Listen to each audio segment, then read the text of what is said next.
Chapter 2, Privilege and Experience. And he said unto him, Son, thou art ever with me, and all that I have is thine. Luke 15:31. The words of the text are familiar to us all. The elder son had complained and said that though his father had made a feast and had killed the fatted calf for the prodigal son, he had never given him even a kid that he might make merry with his friends. The answer of the father was, Son, thou art ever with me, and all that I have is thine. One cannot have a more wonderful revelation of the heart of our Father in heaven than this points out to us. We often speak of the wonderful revelation of the Father's heart and his welcome to the prodigal son and in what he did for him. But here we have a revelation of the Father's love far more wonderful in what he says to the elder son. If we are to experience a deepening of spiritual life, we want to discover clearly what is the spiritual life that God would have us live, on the one hand, and on the other, to ask whether we are living that life, or if not, what hinders us from living it out fully. The subject naturally divides itself into these three heads. 1. The high privilege of every child of God. 2. The low experience of too many of us believers. 3. The cause of the discrepancy. And lastly, the way to the restoration of the privilege. 1. The high privilege of the children of God. We have here two things describing the privilege. First, Son, thou art ever with me. Unbroken fellowship with thy Father is thy portion. Second, all that I have is thine. All that God can bestow upon his children is theirs. Thou art ever with me. I am always near thee. Thou canst dwell every hour of thy life in my presence, and all I have is for thee. I am a father with a loving father's heart. I will withhold no good thing from thee. In these promises, we have the rich privilege of God's heritage. We have, in the first place, unbroken fellowship with him. A father never sends his child away with the thought that he does not care about his child, knowing that he loves him. The father longs to have his child believe that he has the light of his father's countenance upon him all the day, that if he sends the child away to school or anywhere that necessity compels, it is with a sense of sacrifice, of parental feelings. If it be so with an earthly father, what think you of God? Does he not want every child of his to know that he is constantly living in the light of his countenance?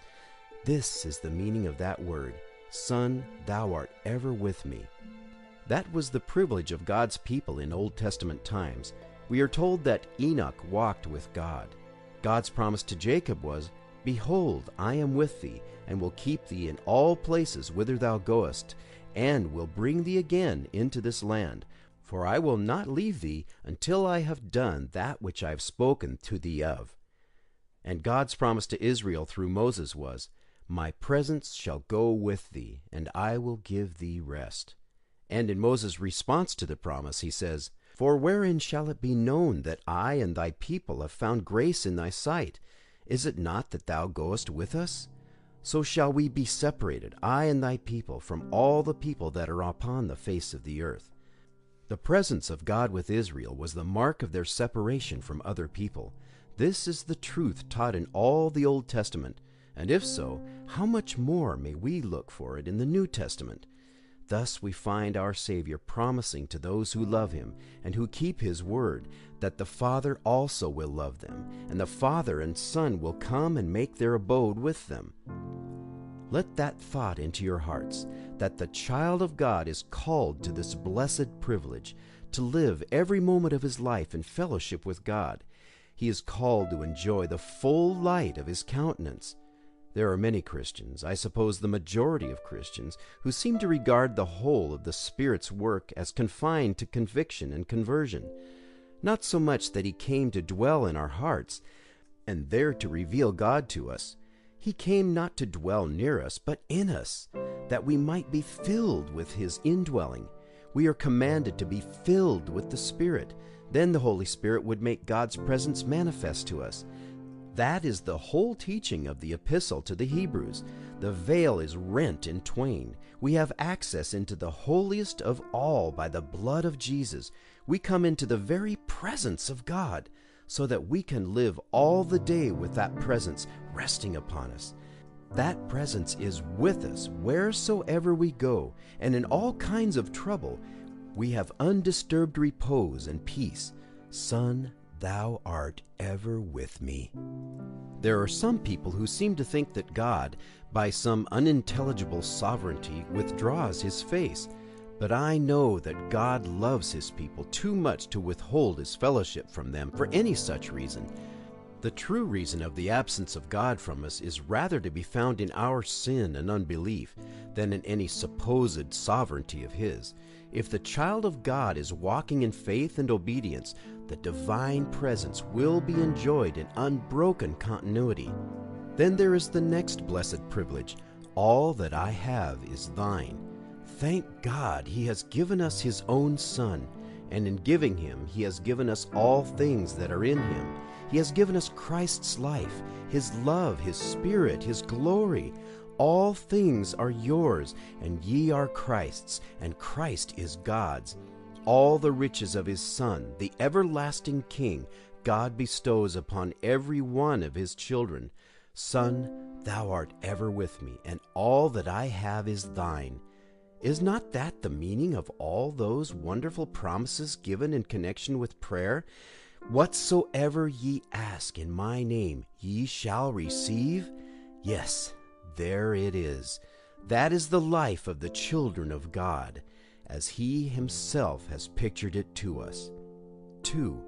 In contrast with this high privilege of believers, look at the low experience of too many of us.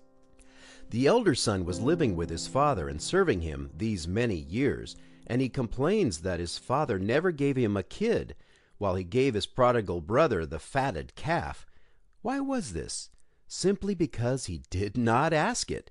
He did not believe that he would get it, and therefore never asked it, and never enjoyed it.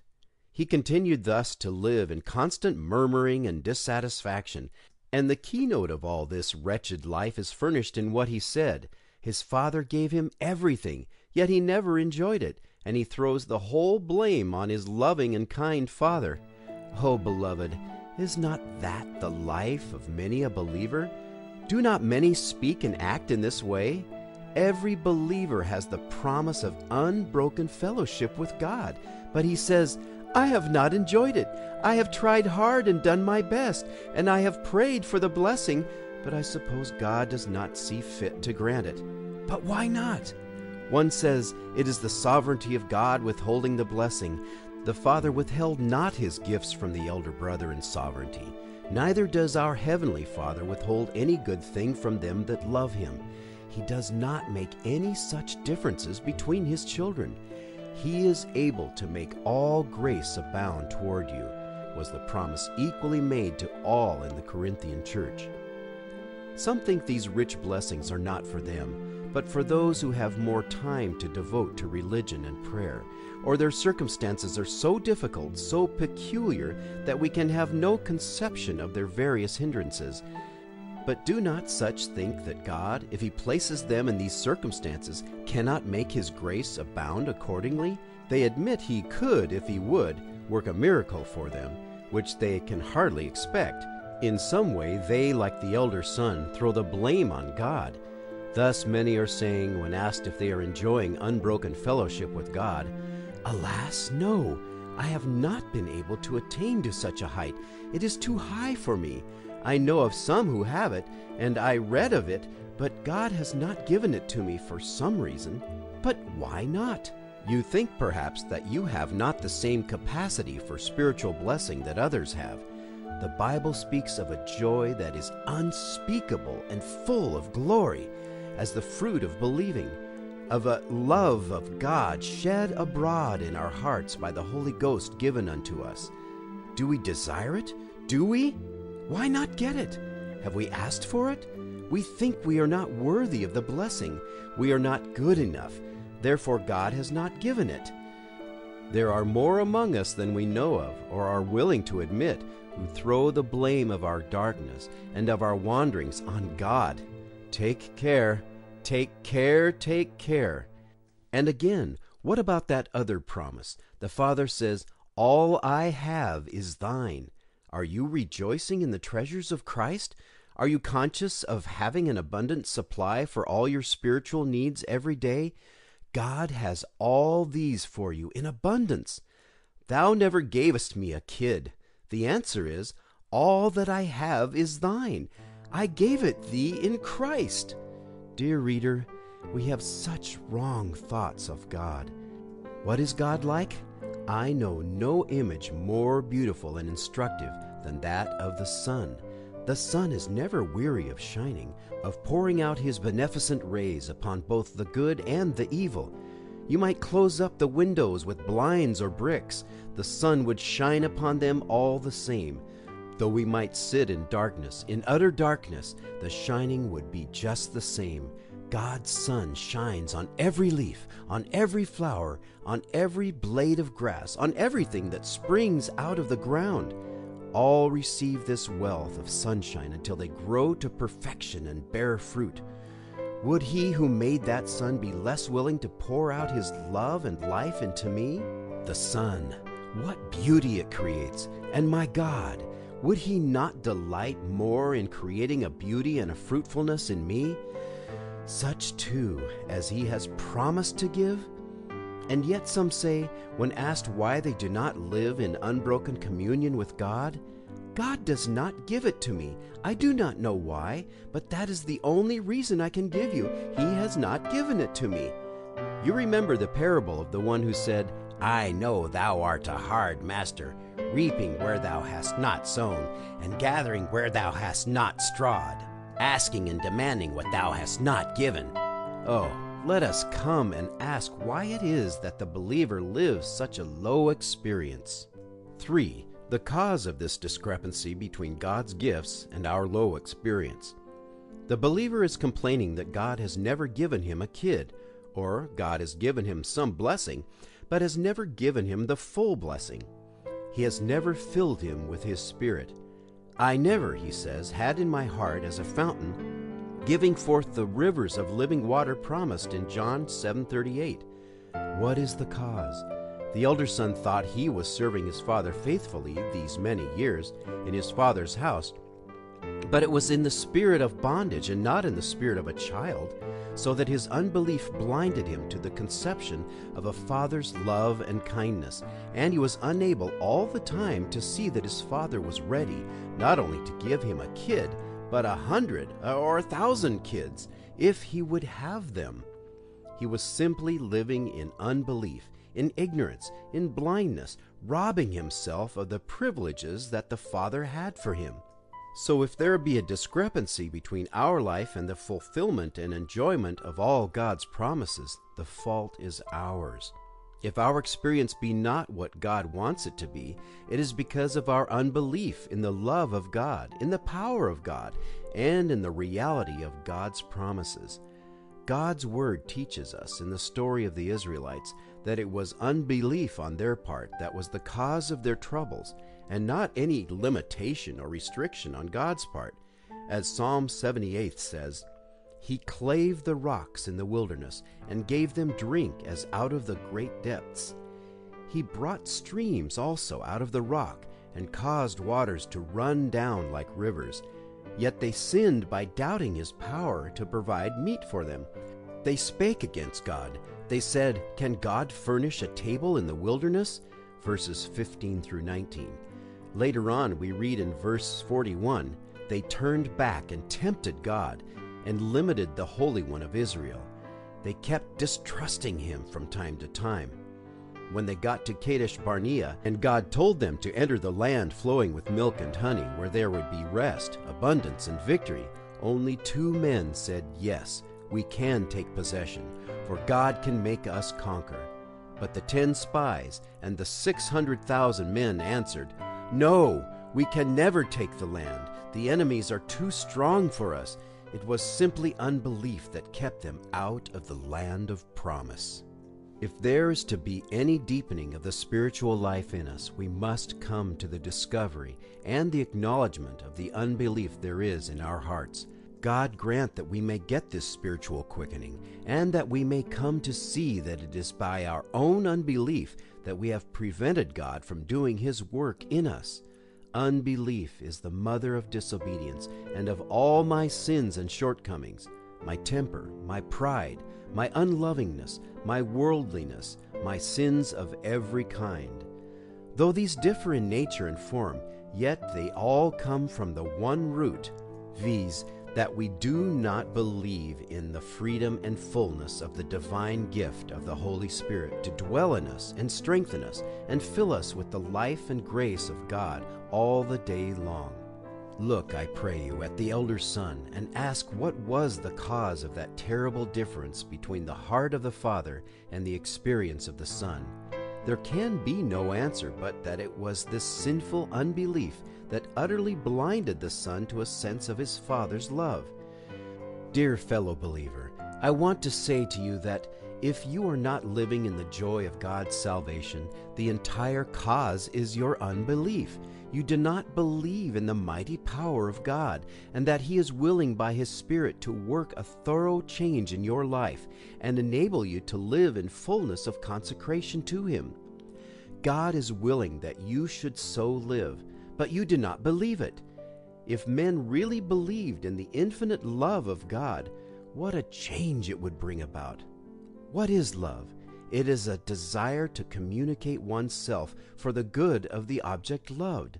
The opposite to selfishness, as we read in 1 Corinthians 13, love seeketh not her own. Thus the mother is willing to sacrifice herself for the good of her child. So God, in His love, is ever willing to impart blessing, and He is omnipotent in His love. This is true, my friends. God is omnipotent in love, and He is doing His utmost to fill every heart in this house. But if God is really anxious to do all that, and if He is almighty, why does He not do it now?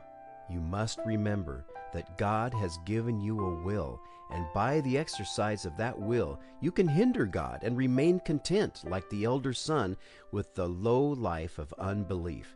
Come now, and let us see the cause of the difference between God's high, blessed provision for His children and the low, sad experience of many of us in the unbelief that distrusts and grieves Him. 4. The way of restoration. How is that to be brought about? We all know the parable of the prodigal son, and how many sermons have been preached about repentance from that parable. We are told that he came to himself and said, I will arise and go to my father, and will say unto him, Father, I have sinned against heaven and in thy sight. In preaching, we speak of this as the first step in a changed life, as conversion, as repentance, confession, returning to God.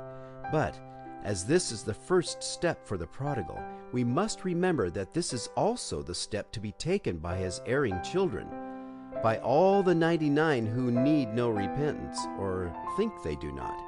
Those Christians who do not understand how wrong their low religious life is must be taught that this is sin, unbelief, and that it is necessary that they should be brought to repentance as the prodigal.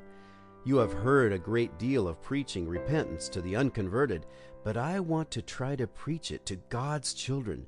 We have a picture of so many of God's children in that elder brother.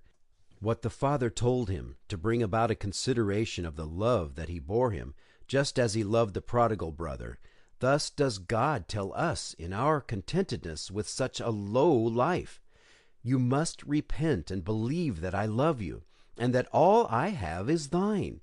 He says, by your unbelief you have dishonored me, living for 10, 20, or 30 years and never believing what it was to live in the blessedness of my love. You must confess the wrong you have done me in this, and be broken down in contrition of heart, just as truly as the prodigal. There are many children of God who need to confess that though they are His children, they have never believed that God's promises are true, that He is willing to fill their hearts all the day long with His blessed presence. Have you believed this? If you have not, all our teaching will be of no profit to you. Will you not say, By the help of God, I will begin now a new life of faith, and will not rest until I know what such a life means. I will believe that I am every moment in the Father's presence, and all that He has is mine. May the Lord work this conviction in the hearts of all cold believers. Have you ever heard the expression, a conviction for sanctification? You know, the unconverted man needs a conviction before conversion. So does the dark-minded Christian need conviction before and in order for sanctification, before he comes to a real insight to spiritual blessedness. He must be convicted a second time because of his sinful life of doubt and temper and unlovingness. He must be broken down under that conviction. Then there is hope for him. May the Father of mercy grant all such that deep contrition, so that they may be led into the blessedness of His presence and enjoy the fullness of His power and love. End of chapter 2.